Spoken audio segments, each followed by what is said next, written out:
Olá, tudo bem? Sou o professor Rogério Antônio Piccoli, do Departamento de Filosofia e Métodos da UFCJ, responsável pela disciplina Leitura e Escrita de Textos Filosóficos 2. Este é mais um vídeo em que eu estou apresentando o livreto Leitura e Escrita de Textos Filosóficos 2. Nesse vídeo especificamente vou trabalhar com a unidade 2, ou capítulo 2, intitulado Unindo Sentenças à Construção do Parágrafo. Então, na unidade 1 do livreto, nós trabalhamos com a ideia de sentenças e como enriquecer e tornar mais complexas as sentenças filosóficas. E neste aqui, a gente vai voltar a nossa atenção não para as sentenças complexas, mas para os parágrafos. Ok? Então, a união de sentenças formando um parágrafo. E o que é essa unidade do parágrafo? Ok? Então, esse é o nosso foco principal aqui. Assim como a gente tinha dito que sentenças complexas têm um tópico frasal, que é o foco da sentença, em relação aos parágrafos, a gente recupera essa mesma ideia. Só que agora a gente vai chamar de tópico discursivo. Então, todas as sentenças de um parágrafo contribuem para elucidar o tópico discursivo, certo? E essa confluência, essa convergência de todas as sentenças para abordar um único tópico discursivo, ajudar a elucidar um tópico discursivo, é o que a gente chama de coesão do parágrafo, tá certo? Então, vou iniciar a leitura e comentar os textos, tá? O texto do livreto. Okay? Então, nessa unidade 2, vamos explorar a organização de um parágrafo num texto do tipo argumentativo filosófico. Aqui um primeiro parênteses aqui, né? Nós vimos que sentenças filosóficas, elas precisam explicitar as conexões, explicitar as relações entre os elementos, e é isso que torna as sentenças filosóficas complexas. Enquanto a literatura e a poesia faz uso de omissões para que o leitor, né, complete o sentido daquilo que foi dito, no texto filosófico funciona o inverso. Né? Nós precisamos tornar mais e mais explícito aquilo que nós estamos, sobre o que nós estamos falando. Né? Então, assim como é desejável que uma sentença complexa tenha suas frases e proposições organizadas em torno de um mesmo tópico frasal, que é a ideia principal da alegação ou proposição sobre a qual falamos numa sentença complexa, também é desejável que um parágrafo seja organizado em torno de uma mesma ideia central que normalmente designamos como tópico discursivo do parágrafo. Aquilo que define a unidade do parágrafo é o fato de que todas as sentenças que o compõem contribuem para a elucidação do seu tópico discursivo ou da ideia principal daquele parágrafo. Okay? Então, essa é uma primeira observação. Para que possamos organizar com êxito as sentenças de um parágrafo de uma forma coesa, é preciso ter em mente qual é a sua ideia central ou o seu tópico discursivo. Uma forma de manter a coesão de um parágrafo e de evitar a dispersão de muitas ideias e tópicos distintos é estabelecer a ideia central como a proposição de abertura do parágrafo. O ideal é que possamos formular o tópico discursivo do parágrafo numa sentença como uma única alegação. Havendo necessidade, podemos sintetizar a ideia principal e apresentá-la com auxílio de outras proposições em sentenças separadas. Essa proposição sintética de abertura, ou, se necessário, as proposições de abertura, servirão de guia para a formulação das demais sentenças no parágrafo. Então, fixar os conteúdos dessa sentença simples na abertura do parágrafo nos ajuda a manter o foco do parágrafo em torno do tópico discursivo.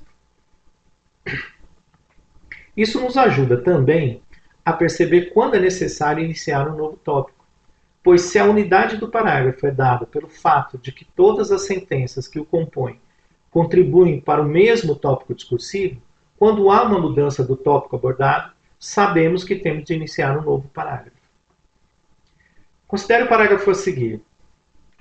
O problema difícil da consciência, proposto por David Chalmers, refere-se à dificuldade de explicar como os processos físicos do cérebro produzem experiências subjetivas. Embora a neurociência tenha avançado consideravelmente na compreensão das correlações entre certas regiões do cérebro e atividades mentais, isso não responde à questão central de por que essas atividades estão associadas à consciência, ou seja, aos qualia, que são as sensações e experiências internas que compõem a nossa subjetividade. Esse enigma se torna ainda mais complexo quando se observa que é possível descrever as funções neurais de maneira precisa, sem, no entanto, compreender como surge a experiência consciente a partir delas. Se a gente analisar esse parágrafo e quebrá-lo em sentenças, a gente vai ver o seguinte. A sentença 1 aborda o problema difícil da consciência proposto por Chalmers. É uma sentença com 3 alegações distintas. Ok. A sentença 2 diz que, embora a neurociência tenha avançado na compreensão, né, das integrações das partes do cérebro e como que elas estão associadas a atividades mentais, isso não responde à questão de como que a consciência aparece. Certo? E também tem um conjunto de alegações, são 4 alegações nessa proposição, ok, nessa sentença complexa.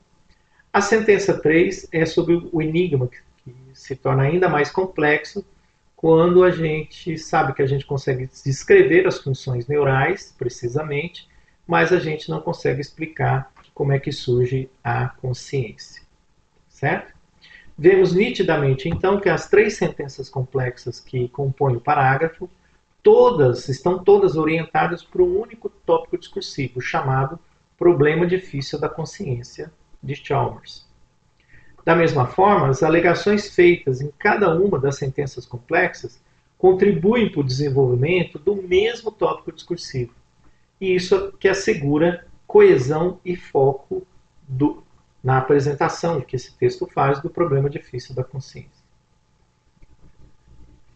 Considere agora uma pequena modificação nesse parágrafo, introduzindo uma sentença com um conteúdo um pouco diferente. Okay? Vamos ler aqui.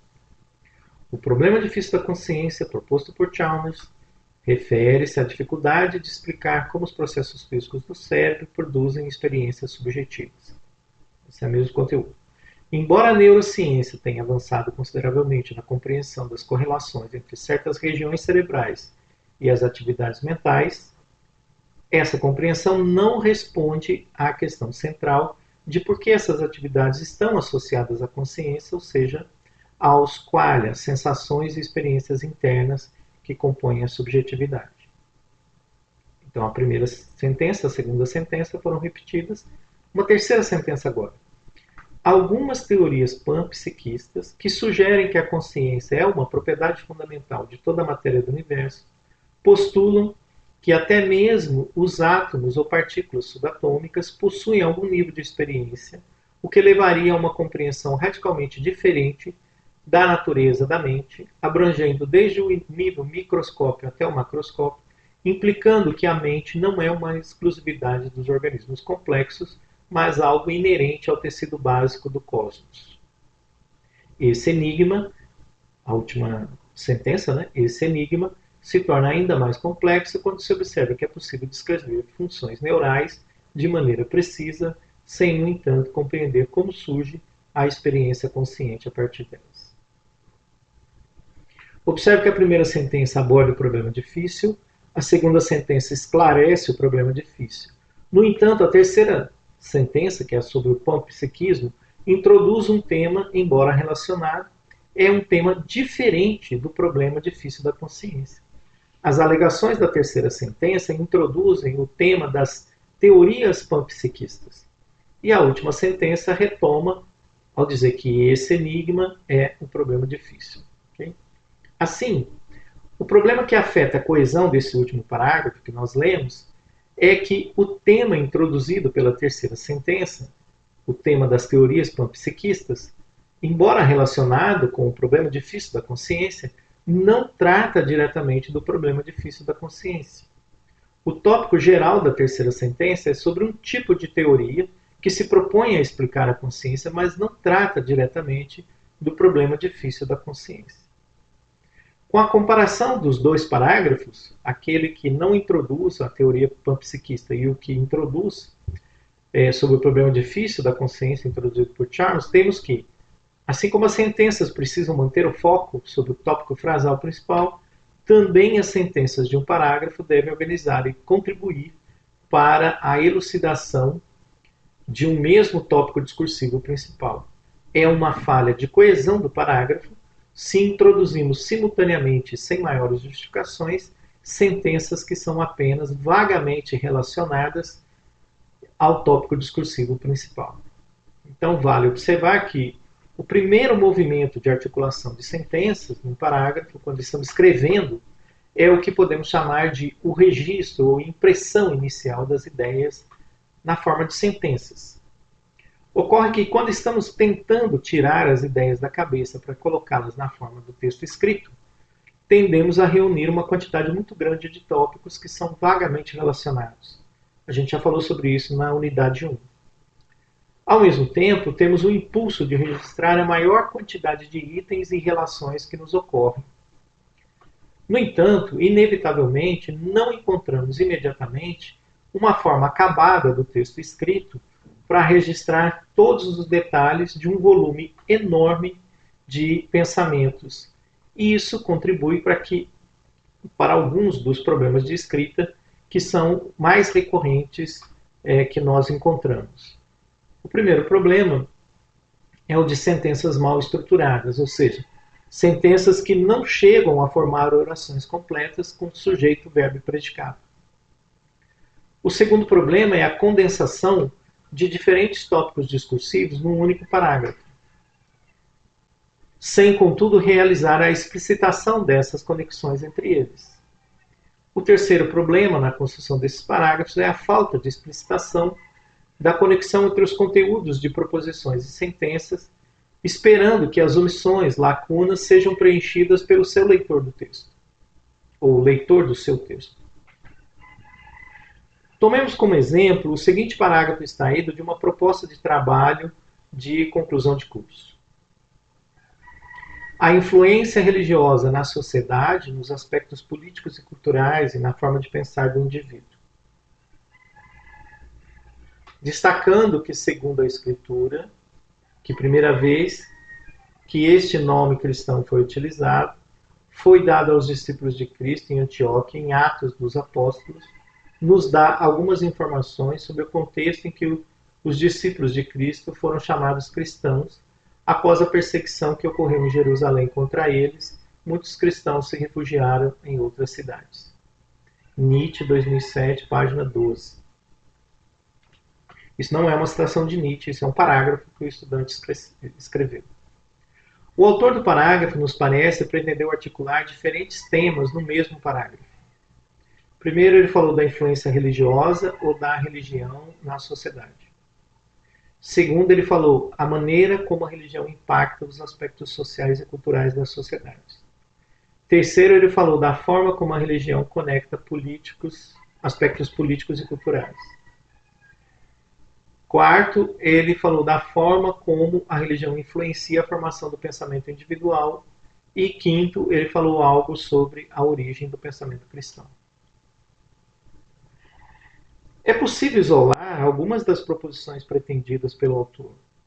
A ideia de que a religião influencia os aspectos políticos e culturais da sociedade, a constatação de que há uma ligação entre religião e a configuração política e cultural da sociedade, a ideia de que a religião molda a forma de pensar dos indivíduos, a ideia de que crenças religiosas impactam diretamente a mentalidade e a visão de mundo das pessoas, a constatação de que o termo cristão foi usado pela primeira vez na Antioquia, a ideia de que, segundo as Escrituras, o termo cristão foi dado aos discípulos de Cristo, a ideia de que o termo cristão foi usado em um contexto de perseguição e, por outro, a alegação de Nietzsche de que, após a perseguição em Jerusalém, os cristãos se refugiaram em outras cidades.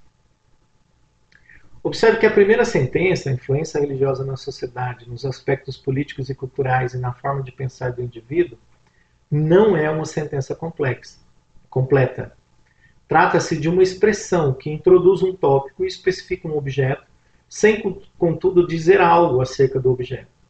A rigor, a primeira sentença é uma expressão não verbal e não propriamente uma alegação ou uma proposição. Não é uma oração completa. A sentença está mal elaborada. A segunda sentença do parágrafo faz referência a 3 temas ou tópicos distintos em torno dos quais são apresentados 7 diferentes proposições ou alegações. Enfim, não precisamos seguir adiante para constatar que a sentença apresentada evidencia todos os 3 tipos de erros de construção de parágrafos aos quais nos referimos. O parágrafo é composto por 2 sentenças. A primeira não é uma frase descritiva constatativa completa, por isso não é uma alegação ou proposição. A segunda é um emaranhado de proposições sem nenhuma conexão entre elas. Tais falhas na formulação das sentenças e dos parágrafos revelam que as ideias foram convertidas em texto, mas não houve, por parte do autor, um trabalho cuidadoso de reescrita, de reelaboração, por meio do qual se pudesse refletir sobre o significado e as conexões entre cada uma das proposições. É como se a escrita tivesse ficado incompleta. Vamos examinar agora a estrutura interna de um parágrafo filosófico para ver como é que a gente saneia problemas dessa ordem, problemas desse tipo. Vimos que um parágrafo preciso e coeso é estruturado em torno de um tópico discursivo central, ou seja, a ideia a qual todas as sentenças que compõem o parágrafo contribuem para desenvolver ou elucidar. O tópico discursivo é a alegação principal que orienta a construção e organização das sentenças do parágrafo, e ele funciona como um ponto de referência para o desenvolvimento e encadeamento das ideias das sentenças que compõem. Um bom parágrafo coeso não se envolve ou se compromete em abordar simultaneamente ideias que remetem a tópicos muito distintos, sem explicitação de alguma relação direta e nítida com o tópico discursivo central. Vejamos como podemos trabalhar os exemplos de parágrafos que vimos na sessão anterior. Vamos começar com a tentativa de reelaboração daquele parágrafo confuso da proposta de TCC. Certo? Aquele que começa a influência religiosa na sociedade. Muito bem. Vamos então fazer um exercício de reescrita e reestruturação das ideias na forma que nos parece teria sido a intenção do autor ao fazer uma primeira impressão dos seus pensamentos na forma do texto escrito. Em primeiro lugar, podemos notar que, por afinidade, as proposições podem ser reunidas em 3 grupos distintos. A ideia de que a religião influencia aspectos políticos e culturais da sociedade, a constatação de que há uma ligação entre a religião e a configuração política e cultural da sociedade, aqui há a constatação de que há uma ligação entre religião e a configuração política e cultural da sociedade, e elas remetem à alegação de que a religião influencia aspectos políticos e culturais da sociedade. Assumindo essa alegação como tópico discursivo principal, podemos propor o seguinte parágrafo que contempla as 2 proposições. As religiões têm desempenhado um papel fundamental na configuração das estruturas políticas e culturais de diversas sociedades ao longo da história. Elas não apenas moldam leis e normas morais, mas também influenciam o desenvolvimento das identidades culturais e da organização social. De fato, podemos constatar que há uma forte ligação entre a vida religiosa e a configuração política e cultural em várias nações. Os valores religiosos, com frequência, fundamentam objetivos políticos, bem como rituais culturais, estabelecendo padrões que permeiam os aspectos coletivos da sociedade. O que nós fizemos? Nós reestruturamos aquelas ideias lançadas num parágrafo muito mais coerente, porque todas as sentenças desse parágrafo, tá certo? Diz respeito ao papel fundamental da religião na configuração das estruturas políticas e culturais de uma sociedade. Observe que agora, apesar da introdução de várias outras sentenças complementares, todas elas contribuem para a especificação da ideia central ou tópico discursivo, que é a religião influencia aspectos políticos e culturais das sociedades. Vejamos agora um segundo grupo de proposições. A ideia de que a religião molda a forma de pensar dos indivíduos, a ideia de que as crenças religiosas impactam diretamente a mentalidade e a visão de mundo das pessoas. Ambas as proposições remetem ao tópico discursivo. A religião tem um papel importante na formação do pensamento dos indivíduos. Podemos, então, reelaborar em torno dessa ideia principal o parágrafo, mais ou menos nos seguintes termos. Além de sua influência nos aspectos sociais e políticos, a religião também molda a mentalidade dos indivíduos, orientando suas visões de mundo e valores éticos. Crenças religiosas dos indivíduos são capazes de gerar um impacto profundo na forma como as pessoas compreendem a si mesmas, a sua vida, no modo como elas interpretam acontecimentos e na forma como tomam decisões. Isso revela que as crenças religiosas oferecem uma forma de interpretar a realidade que confere sentido às experiências e direciona os comportamentos dos indivíduos. Modela suas práticas diárias, práticas dos indivíduos, mas também um entendimento filosófico do mundo em que os indivíduos vivem. Finalmente, vamos tentar reunir as proposições restantes. A constatação de que o termo cristão foi utilizado pela primeira vez na Antioquia, a ideia de que, segundo as Escrituras, o termo cristão foi dado aos discípulos de Cristo, a ideia de que o termo cristão foi usado em um contexto de perseguição e, por fim, a alegação de Nietzsche de que, após a perseguição de Jerusalém, os cristãos se refugiaram em outras cidades. Então, em princípio, todas as proposições fazem referência à origem e ao contexto histórico do aparecimento e uso do termo cristão. Isto é, o termo cristão surgiu no contexto de perseguição aos primeiros seguidores de Cristo. Essa é a ideia principal, uma formulação possível do parágrafo, organizada em torno desse tópico discursivo. O termo cristão surgiu no contexto da perseguição aos seguidores de Cristo. Teria mais ou menos a seguinte estrutura. O termo cristão, já utilizado pela primeira vez na Antioquia, conforme as Escrituras, foi dado aos discípulos de Cristo. Esse episódio histórico não é apenas uma questão de nomeação, mas reflete um contexto mais amplo de perseguição religiosa. Após a perseguição em Jerusalém, muitos seguidores de Cristo fugiram para outras cidades, incluindo Antioquia, onde passaram a ser identificados por esse novo nome. Nietzsche destaca que o uso do termo cristão surgiu quando os seguidores da nova fé se dispersaram devido às perseguições, buscando refúgio e formando novas comunidades fora de Jerusalém, as quais passaram a ser denominadas comunidades de cristãos.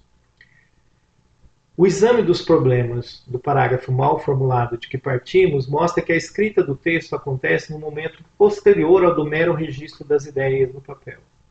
É por meio de uma reelaboração e reescrita que conferimos coesão e coerência às ideias que pretendemos sustentar nos nossos textos argumentativos.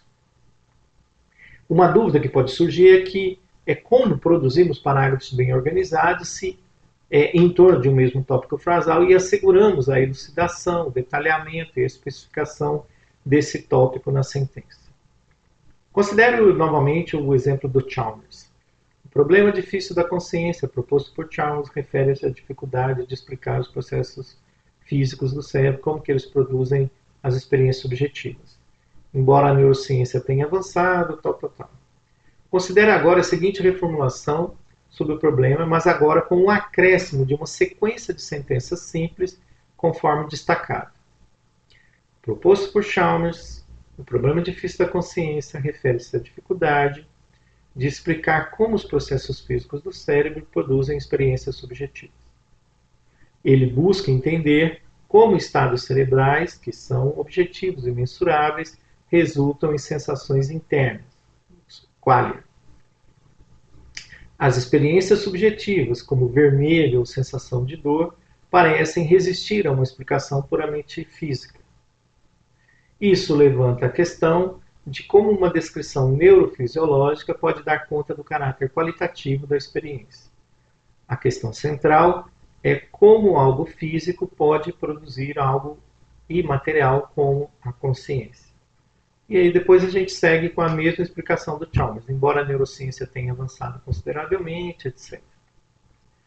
No parágrafo reformulado, nós reformulamos o parágrafo sobre o problema da consciência a fim de elucidar, com a adição de algumas sentenças simples, as proposições que nos permitem uma formulação mais precisa e direta do tópico discursivo. Então, eu apresento o tópico discursivo e anexo a ele a alegação do tópico discursivo, qual é a proposição inicial, eu anexo a ela uma sucessão de proposições simples que visam elucidar, esclarecer, caracterizar o tópico principal.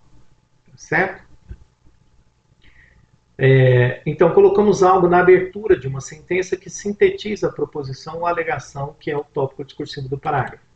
Formulamos os seguintes termos. O problema difícil da consciência refere-se à dificuldade de explicar como e por que processos físicos no cérebro geram experiências subjetivas. Essa é a sentença de abertura, essa é uma alegação inicial.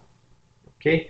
Na sequência do parágrafo, nós oferecemos outras sentenças simples que elucidam e ilustram esse tópico inicial. Além disso, mantivemos as sentenças complexas com a função de oferecer justificativas, explicações e exemplos.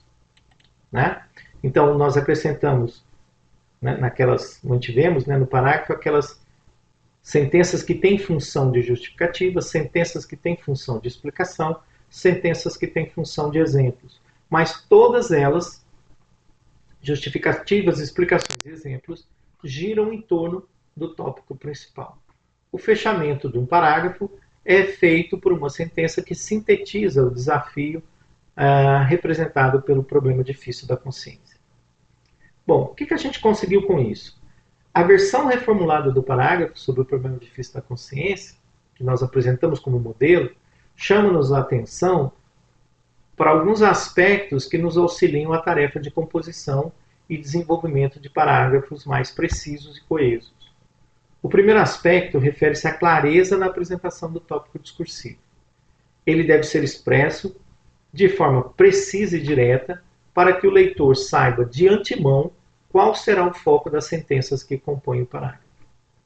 O segundo aspecto diz respeito ao cuidado com o movimento de expansão do parágrafo a partir do tópico discursivo principal e as sentenças que se seguem, que são explanações, esclarecimentos e justificativas do tópico discursivo inicial.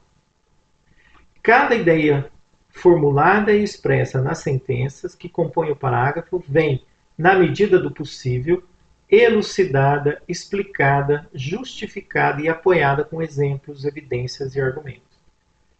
Esses são os materiais ideais, os passos ideais para a construção de um bom parágrafo.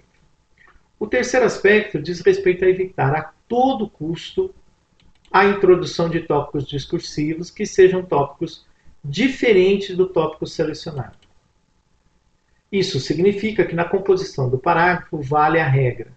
Para cada tópico discursivo diferente, um parágrafo diferente. Ou seja, se você mudou o tópico discursivo, inicie um novo parágrafo. Não é? Isso porque todos os elementos introduzidos pelas sentenças do parágrafo devem estar relacionados ao tópico discursivo. Um erro comum é introduzir ideias desconexas que dispersam o foco e a coesão do parágrafo, como é aquele parágrafo mal construído que a gente usou inicialmente como exemplo. Okay? Um último aspecto relativo à composição do texto e ao encadeamento dos parágrafos é o seguinte: a sentença de fechamento e encerramento pode ser usada para antecipar o tópico discursivo do parágrafo seguinte. Isso permite uma transição mais fluida, preservando o encadeamento lógico do texto. Então a gente encerra um parágrafo introduzindo uma proposição, nem sempre, mas a gente pode fazer isso, encerrando a discussão em torno de um tópico e introduzindo, anunciando que nós vamos abordar um próximo tópico. Né? Considere o parágrafo agora extraído do prefácio da Crítica da Razão Pura de Kant. É um parágrafo longo, eu vou lê-lo aqui.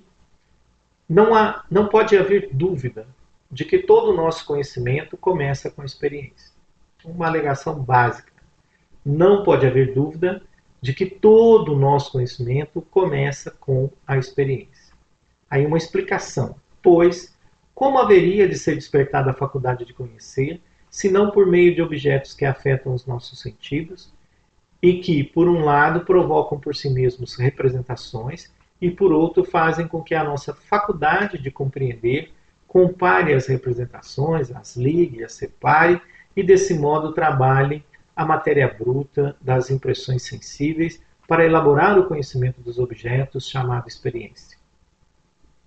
Mas, ainda que todo o nosso conhecimento comece com a experiência, essa é a alegação principal, nem por isso todo ele procede da experiência, pois, a explicação, é possível que o próprio conhecimento empírico seja uma combinação de experiências com elementos racionais a priori. Especificando agora o elemento a priori, esse conhecimento a priori, ou seja, independente da experiência, levanta a questão fundamental: como é possível que a razão sozinha determine certas verdades? Observe que as perguntas de Kant são, em grande medida, perguntas retóricas, perguntas que, no fundo, são alegações sobre a ideia de que o nosso conhecimento nasce da experiência, mas nem todo ele depende da experiência. Essa proposição é o tópico discursivo do parágrafo, uma vez que o autor, ao longo do texto, discute a relação entre o conhecimento empírico e o conhecimento a priori, contrastando e esclarecendo a origem dessas duas formas de conhecimento. Aqui está outro exemplo extraído de Os Problemas da Filosofia, de Bertrand Russell. O valor da filosofia deve ser buscado em grande medida na sua própria incerteza. Quem não tem qualquer familiaridade com a filosofia passa pela vida aprisionado nos preconceitos derivados do senso comum, das crenças habituais de sua época ou de sua nação e das convicções que cresceram em sua mente sem a cooperação ou o consentimento de sua razão. Para tal indivíduo, esse que nasce sem o interesse na filosofia, o mundo tende a se tornar definido, finito, óbvio. Os objetos comuns não levantam dúvidas e as possibilidades desconhecidas não são consideradas. Mas tão logo começamos a filosofar, descobrimos que até as coisas mais comuns conduzem a problemas aos quais somente podem ser dadas respostas muito incompletas. A filosofia, embora incapaz de nos dizer com certeza qual é a verdadeira resposta às dúvidas que ela levanta, é capaz de sugerir inúmeras possibilidades que destroem a certeza dogmática com a qual as mentes não filosoficamente instruídas assentem aos preconceitos tradicionais. Ela, a filosofia, remove o dogmatismo um tanto arrogante daqueles que nunca penetraram no mundo da dúvida libertadora e mantém vivo o nosso sentido de admiração ao mostrar aspectos familiares das coisas sob uma nova luz.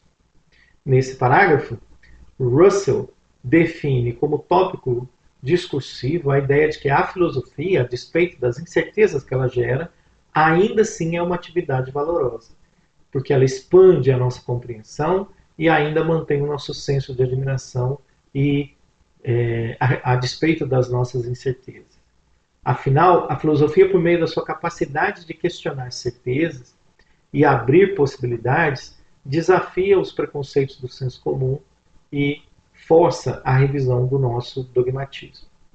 É importante notar que um parágrafo construído com sentenças simples, cada sentença focada numa alegação, é a forma mais eficiente de assegurar precisão ao texto do parágrafo.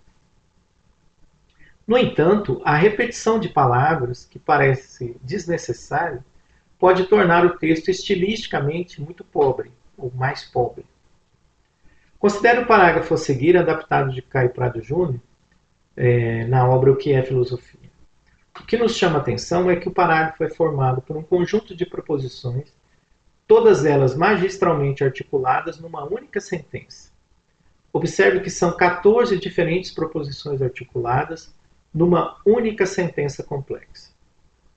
O conhecimento filosófico, como objeto do conhecimento, se propõe em sequência ao conhecimento da realidade universal exterior ao pensamento elaborador, e esse conhecimento da realidade se apresenta na conceituação que, elaborada na base da experiência do indivíduo pensante, reflete, ou melhor, representa na esfera mental desse indivíduo pensante as feições e ocorrências da realidade. Então, desse primeiro momento ou nível de atividade cognitiva, isto é, a elaboração da conceituação representativa da realidade, o instrumento dessa atividade, que é o pensamento elaborador do conhecimento, se volta sobre si próprio e toma reflexivamente como objeto aquele mesmo conteúdo conceitual ou conhecimento por ele elaborado, uma posição como que crítica, que objetiva de um lado e entre outros,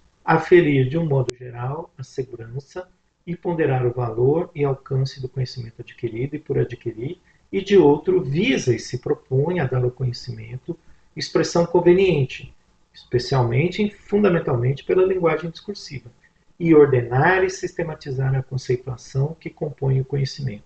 Tudo isso para, no contexto geral do processo cognitivo, alcançar o seu fim primordial, que é o de conhecer como função e constituinte essencial da natureza humana, com o fim primordial de determinar e orientar devidamente o comportamento do homem. Aqui está, então, a seguir, uma versão mais simplificada do parágrafo, apresentando as proposições ou alegações numa sequência de sentenças simples, articulando no máximo 2 proposições em cada sentença. O conhecimento filosófico surge em sequência ao conhecimento da realidade exterior ao pensamento elaborador. Esse conhecimento da realidade exterior é apresentado na forma de uma conceituação. Tal conceituação é elaborada com base na experiência do indivíduo pensante e ela reflete ou representa na esfera mental do indivíduo as feições e ocorrências da realidade. Então, em um primeiro momento, a atividade cognitiva envolve a elaboração dessa conceituação representativa da realidade. Mas, em seguida, o pensamento como instrumento da atividade cognitiva se volta reflexivamente sobre si mesmo e toma como objeto o conteúdo conceitual que ele próprio elaborou. Tal pensamento assume uma posição crítica para avaliar a segurança e o valor do conhecimento adquirido e por adquirir. Ele tem o objetivo de dar ao conhecimento uma expressão conveniente, especialmente por meio da linguagem discursiva. Ele também busca ordenar e sistematizar a conceituação que compõe o conhecimento. O objetivo primordial do processo cognitivo, do pensamento, é conhecer, como uma função essencial da natureza humana. E o fim último dessa atividade de conhecer é determinar e orientar o comportamento humano adequadamente. O tópico discursivo do parágrafo do Caio Prado Júnior é a proposição de que o conhecimento filosófico surge de um processo reflexivo sobre a conceituação que expressa o conhecimento da realidade que é exterior ao pensamento. Embora estilisticamente mais empobrecido do que a longa e complexa sentença da versão inicial, todas as ideias expressas são expressas com precisão e nitidez nesse último parágrafo que nós lemos. Disso nós podemos extrair outra regra. Redigir a versão preliminar de um parágrafo, ao redigir, é melhor assegurar que cada sentença expresse apenas uma ou no máximo 2 alegações distintas. Isso assegura a precisão e nitidez das proposições que pretendemos expressar. E no momento seguinte, de revisão do parágrafo, podemos articular as proposições compondo sentenças bem mais complexas. Então aqui a gente ofereceu alguma estratégia de construção de um parágrafo coeso, todo ele girando em torno de uma mesma ideia central, de um mesmo tópico discursivo. A gente deu algumas dicas sobre como construir isso. Okay? Agora, no próximo vídeo, na próxima etapa, nós vamos falar dos tipos de parágrafos e desse parágrafo argumentativo filosófico, que é o tipo de parágrafo para o qual o texto filosófico está voltado. Okay? Mas isso a gente vai apresentar no próximo vídeo. Até lá!